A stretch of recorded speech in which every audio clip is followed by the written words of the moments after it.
Hello and welcome to the Plain English Cybersecurity Podcast. In this podcast, we aim to make cybersecurity understandable for everyone, and we try to explain things in plain English. This is episode number 4 of our podcast, and I'm your host, Eric English. And sorry for the little hiatus. I did take a vacation, so that's why I skipped a couple of weeks, but we're jumping back in here into episode 4. In this episode, we're going to primarily cover data protection and data privacy. And to recap our previous episodes, episode number 1 was primarily just a basic introduction to cybersecurity, some of the common terms, the CIA triad, fun stuff like that. We also talked about common threats and attacks like malware, viruses, trojans, ransomware, social engineering, insider threats, all those kinds of fun things.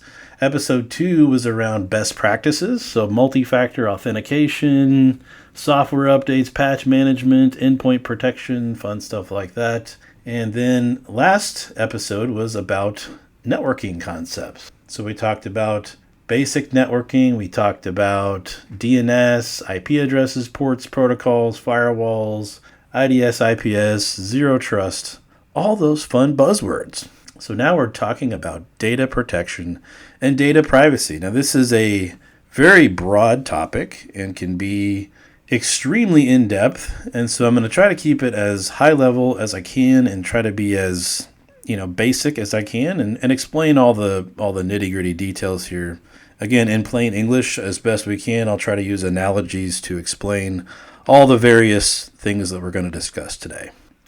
So first thing, when it comes to data protection, the first thing that I think about when I think about data protection is encryption. Now, encryption is a very common thing nowadays, thankfully.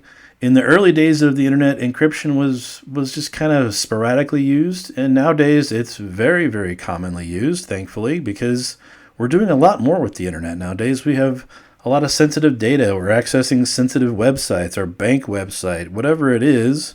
All those things need protection, right? We need to protect that data because it's very sensitive to us.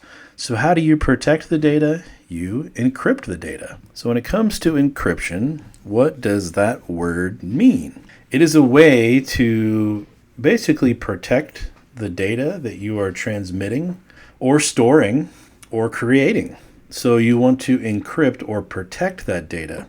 So encrypting is a way of basically making it look like the data is just a bunch of junk, really just scrambled junk that makes no sense at all unless you have the key to decrypt that data. So you can encrypt it and then decrypt it with a key or a certificate, however you have it set up. But effectively, what you're doing is you're scrambling the data in such a way that it's safe to transmit it over the public internet, because if you don't encrypt the data and you send it over the public internet, then people can intercept that data and they can read the data. And that's what you don't want, especially with anything that's sensitive. So you want to try to encrypt any kind of sensitive data. So that's kind of step 1 is encrypting the data, making sure that it's secure not only in transit, but when you store the data, or they call it at rest. When the data is resting wherever it lands, you want to make sure that it's encrypted and protected there as well. And also too, you want to make sure that, when you're transmitting the data, it's encrypted, you're storing the data, it's encrypted, but also when you're creating the data, you're creating it in such a way that it's secure as well. So you can create data and immediately put it into some sort of encrypted containers, all kinds of different ways to do it.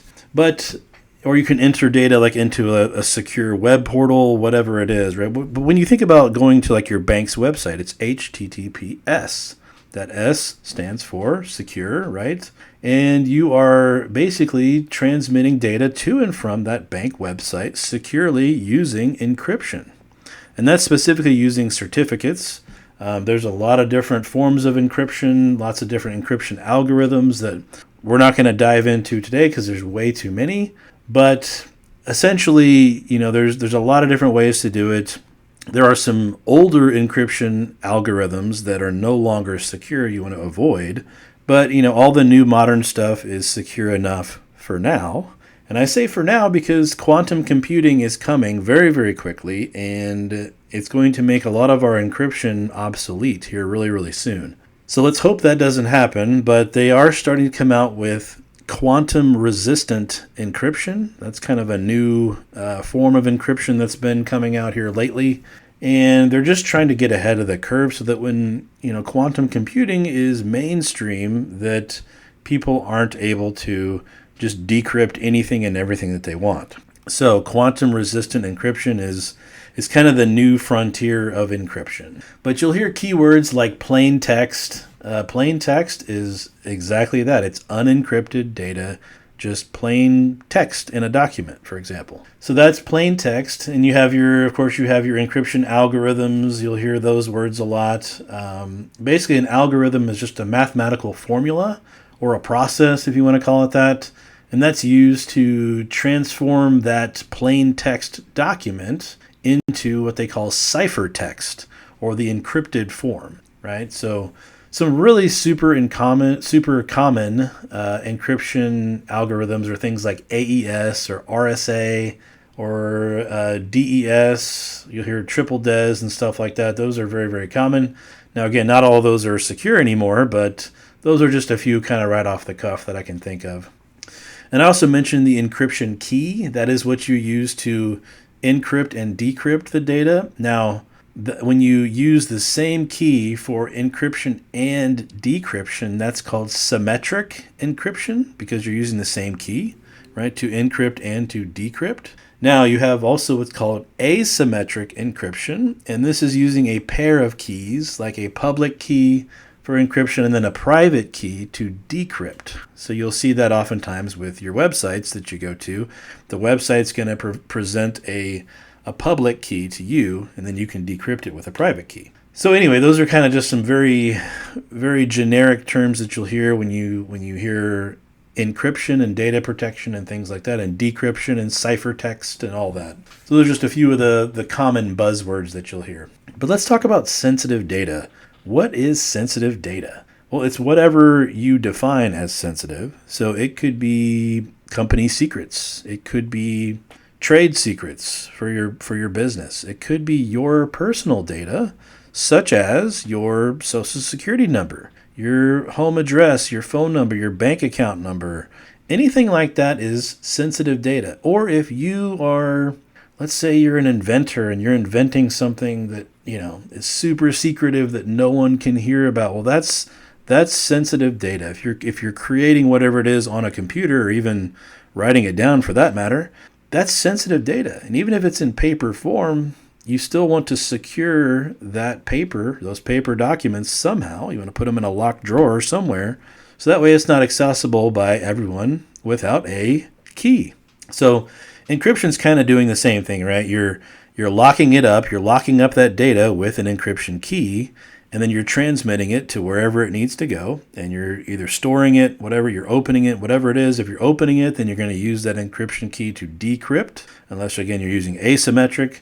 But anyway, I really want to emphasize that sensitive data is whatever you think is sensitive, right? You have common types of sensitive data, like personally identifiable information, which would be like your social, your driver's license number, stuff like that. But if there's something else that's near and dear to your heart, that could be your form of sensitive data, right? It doesn't have to be PII. It could be, anything that you define, right? So that's when you get into what's called data classification. So data classification is where you tag that sensitive data and you say, hey, this data here is sensitive. And I want to make sure that anybody that looks at this data understands that it's very sensitive in nature. It is not to be shared, and it needs to be protected or encrypted. So data classification helps you kind of define what is sensitive data for your business or for your personal life, whatever you're doing this in. And that way hey, anything that meets this criteria is sensitive data, right? So if it's got my name, address, and phone number in it, that's sensitive data. If it's got my driver's license number, that's sensitive data.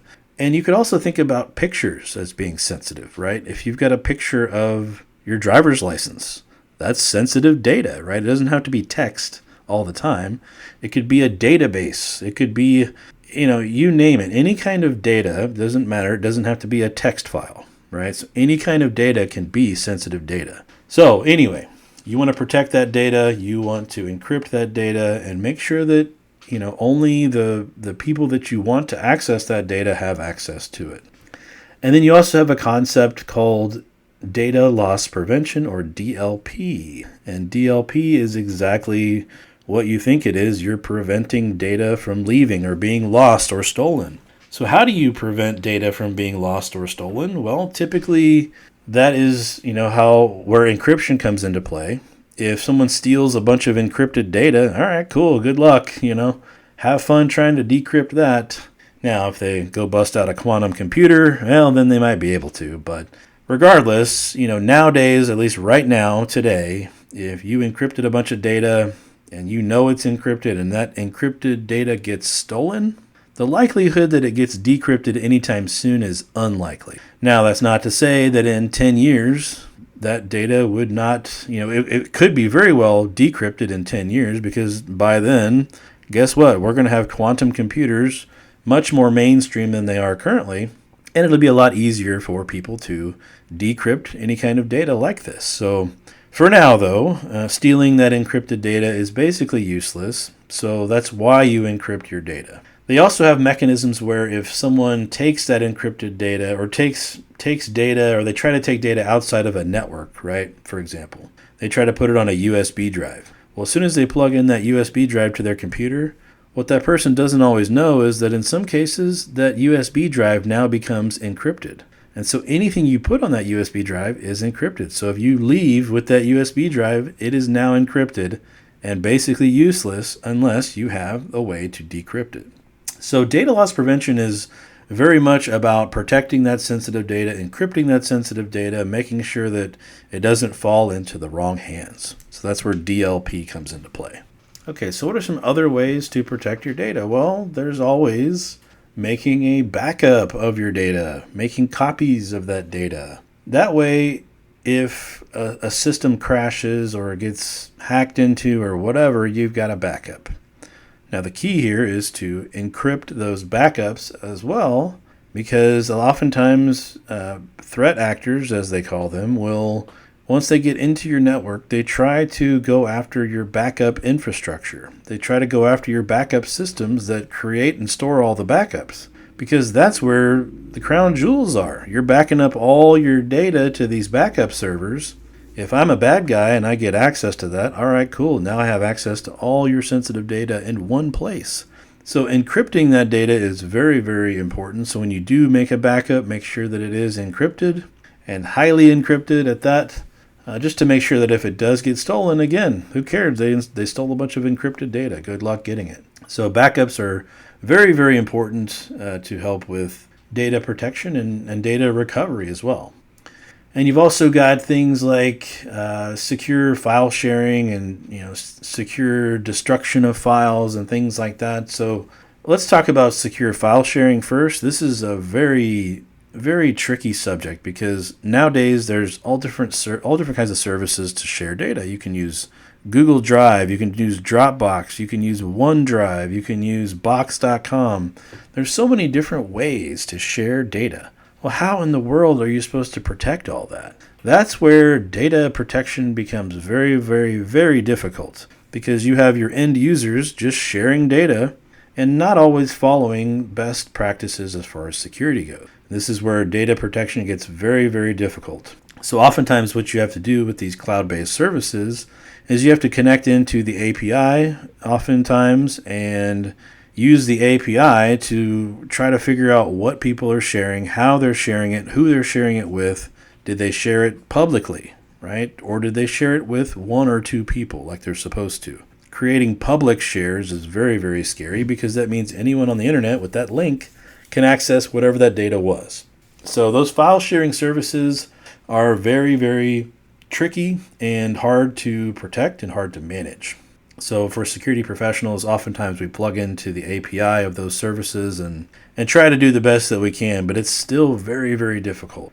So The only real way around that is to try to train your employees to not share everything in the world. Only share what you absolutely need to. And even then, if you're going to share something, try to encrypt it. Put a password on it, password protect it, whatever it is, especially anything that's even remotely sensitive. Or just make sure that you share it to, a limited number of people and not to the entire public internet. And then data disposal, this one is very, very tricky because you go to your computer right now and you delete a file that's on your desktop. You think, oh, it's gone, right? And then you delete it from your recycle bin. Oh, it's definitely gone, right? For sure. Actually, it's not. The only thing that you did was delete the index from where that file was originally stored. It has not been overwritten, and so therefore it can still be recovered with forensic tools. So to really securely destroy data, you have to do several data wipes and data overwrite and delete and overwrite and delete and overwrite in those sectors on that hard drive to make sure that that data is really and truly deleted. Otherwise, forensics tools can be used to recover all kinds of data from those hard drives, and you'd really be shocked how far back they can go. But there's a lot of different tools out there that will help you with, wiping the drive, DoD type wipes, which is Department of Defense. Do a DoD wipe on the hard drive and do several passes of that DoD wipe. So you don't just do it one time, you do it 20 times to make absolutely sure that there is nothing left. Because some of these forensic tools are amazing at recovering data. It's very scary what they can pull from a hard drive. So securely destroying data is a totally different world and a totally different ball game. And it takes very specialized tools to truly securely destroy any kind of sensitive data. Last thing to talk about today was privacy. And this is a massive topic that probably can barely just scratch the surface of. But, most people don't think about their privacy nowadays in the world that we live in with social media and things like that. We don't think about the ramifications of sharing whatever you just shared on Facebook or on Twitter or X or whatever you want to call it. Any kind of social media platform where you're sharing anything about you is very detrimental to your personal privacy. Now, there are other parts of privacy that are even more scary because if you purchase a home, well, the tax records for your home have your name tied to that home and that street address. So now all people have to do is go look at tax records and they can find where you live, your name, your street address, everything about you, how much you bought the house for. All that kind of stuff is essentially public data. And that's where privacy is so important. You've heard probably GDPR is one of the big privacy frameworks in Europe. And then in the United States, we have a few that individual states are trying to create, like CCPA is the California Privacy Act. And so we are trying to become more privacy focused, and you're seeing a lot more of these, what they're calling end-to-end encrypted messaging services. You can think of things like Signal or Wire. Those are end-to-end encrypted. And what does that mean? So that means that if I have Signal, the app Signal on my phone, and you have the Signal app on your phone, we can connect and communicate back and forth.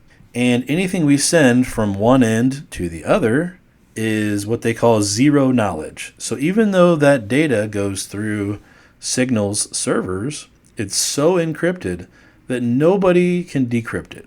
And this is exactly what you want. You want that zero knowledge and end-to-end encrypted services to really help protect your privacy. They also have services like Proton Mail, where it does a very similar thing, but via email. Now here's the trick with Proton Mail.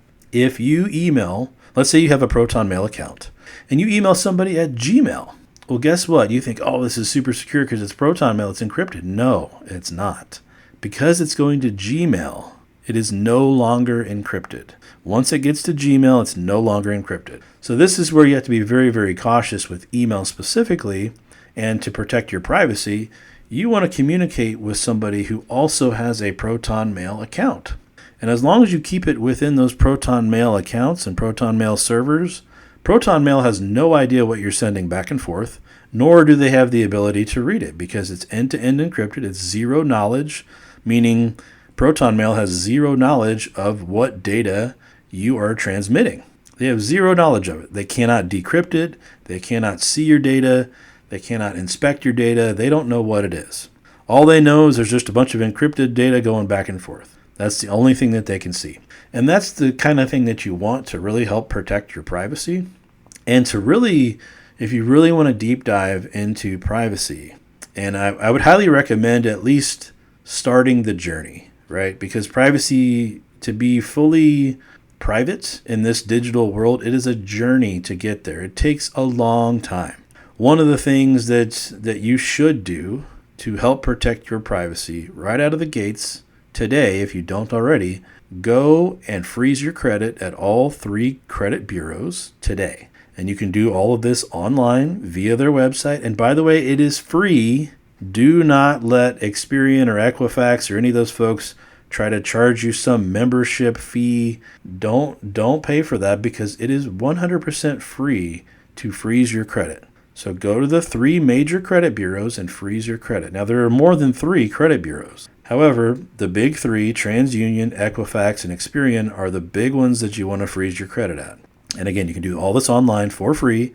And this does not affect any accounts that you already have open. What this does is it prevents any new accounts from being opened using your name. So as you may hear about in the news all the time, there's some sort of a breach or some sort of a hack where Social Security numbers were stolen, right? Well, in that case, if someone has your Social Security number and then they go look at your tax records and say, oh, I know where you live now too. I've got your home address, I got your phone number, I've got your Social Security number, I got your birthday, I got all these things. They can now go try to open an account in your name, a line of credit in your name. They can try to get a mortgage in your name. And this is where you have to protect yourself, right? You don't think about your credit as being part of privacy, but it very much is. It's protecting your identity, right? You want to protect your identity every which way you possibly can. So that's why freezing your credit is step 1 of privacy, of your privacy journey. From there, they have data removal services that you can pay for, or you can do it yourself. But basically, you Google your name and see what comes up. And there's a lot of these data brokers that go and collect information about you, and they sell it to marketing people. They sell it to whoever wants to buy it, really. And these data brokers make tons of money on your personal information. However, by law, they are required to remove your data if you request it. So that's where these data removal services do come in handy. However, to truly remove all of your data from the internet is very, very difficult because, you can remove it today, but then in 4 weeks, they're just going to publish that data again, those data brokers. Or some new data broker comes online with the same data, and you have to tell them, hey, remove my data. So these data broker or data removal services will go out to all those new data brokers and remove your data for you. But some other strategies that I've found work quite well, opening a P.O. box and pay for the additional address service of the P.O. box so that you can use the physical street address of that post office and use the unit number as your actual P.O. box. So let's say the post office is located at 1234 Main Street and your P.O. box number is 123. So what you can do is when you sign up for anything online, you can put in your home address as 1234 Main Street, unit number 123. That way, your real home address and real street address are not in everything that you sign up for. Because when you go sign up for stuff online, everything you sign up for wants what? Your email address, your full name, your phone number, your home address, right? They want all this data about you. And people freely give up this information, not even thinking about any kind of ramifications down the road. But this is what identity thieves use to steal your identity, open lines of credit in your name, and ruin your credit a lot of times. And then you got to go and try to clean it all up. It's a royal pain. And by the way, do not pay for any kind of credit monitoring services. You'll hear LifeLock is one of them. There are other credit monitoring services. Like for example, when a lot of these, what was it, the Equifax breach that happened at the credit bureau. Well, what did they do? They offered credit monitoring services to everyone that was affected. Well, guess what? Credit monitoring doesn't protect your credit. Freezing your credit protects it. Okay, so the difference here is when you are monitoring your credit, you have to leave your credit unfrozen so that new accounts can be created. And if they're monitoring that and they say, ooh, this account looks fraudulent, you still got to go and clean up that account because your credit wasn't frozen. But if you just freeze your credit, which is completely free, no one can open an account in your name, period. So I don't know why you wouldn't freeze your credit, but don't pay for those credit monitoring services because they actually ask you to leave your credit unlocked so that they can monitor. That doesn't do you any good. You want to freeze your credit, prevent any new accounts from being opened unless you're opening the account. And if you're going to go open a new account or go buy a new truck or a new car or whatever, all you got to do is go to those 3 credit bureaus, do a temporary lift of your credit freeze, unfreeze it for the day, and you're done. And then the following day it refreezes. Or just unfreeze it while you're applying for that new car and then freeze it again as soon as you're done. Right? It's very, very simple. It takes a couple of minutes to log into the site, click the freeze button, click the unfreeze button. It's very, very simple to do. And that way you can still go out and open new lines of credit in your name because it's you, but it prevents anyone else out there from doing that. So highly recommend freezing your credit. Highly recommend using some sort of a P.O. box with that street address service. It is an additional cost, right? And privacy does cost money, right? To these data removal services that are out there, that costs you money, right? To remove your data. But in the long run, it's going to protect your privacy a lot better. Some other strategies are to use aliases where you can, right? You don't have to use your real name. Not everything you sign up for needs your real name. Use an alias. Use a burner email address, right? So there's a lot of different ways. And also your phone number, I think, is probably the biggest thing that I don't think people realize. All those spam calls that you get, all those, there's so many scammers out there that will call you on the phone and try to scam you out of your money. Well, how did they get your phone number? You plugged it into something that you signed up for online. And so now, when that website that you signed up for gets hacked and your phone number gets leaked, well, guess what? Now the bad guys have a target. And they're going to call you and they're going to try to scam you. But if you use a phone number, like a Google Voice phone number, for example, you could sign up for a Google Voice number for free. Use a Google Voice number when you sign up for these websites and then just never check it. You can actually still get your one-time codes and all that stuff, but you never have to answer any of those calls.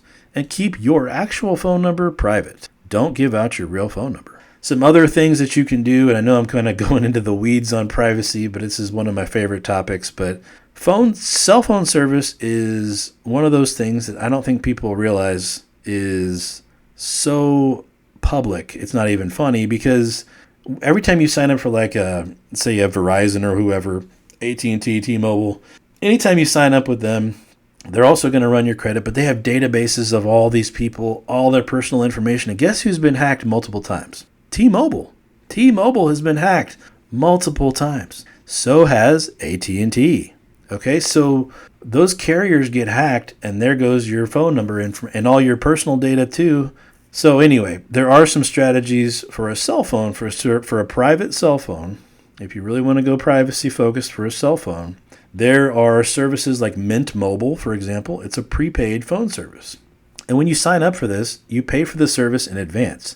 It's going to ask you for a name and a phone number. You can give them any name you want, any address that you want, right? It doesn't matter. You're paying for it up front. They don't care what your name is. So you can go get Mint Mobile service. Say your name is Jane Doe. You live at 1234 Main Street, and they'll give you a SIM card, and you get your cell phone service, right? It's not a big deal. So things like that, I don't think people realize that you can do that. It's not illegal. It's not against the law. You're using an alias, yes, and that's fine, right? Go ahead and use those aliases and protect your personal information. It's very, very important to do so. So anyway, there's a really great book on privacy as well. It's by Michael Bazzell. and you can find it on Amazon, and I highly recommend checking it out if you want to start down this path of privacy, personal privacy. And he's got a couple of books, actually, but the one specifically is How to Disappear in America. And if you search that up on Amazon, you can find it. It's in paperback, and it's extremely valuable. He's also got a really cool website, inteltechniques.com.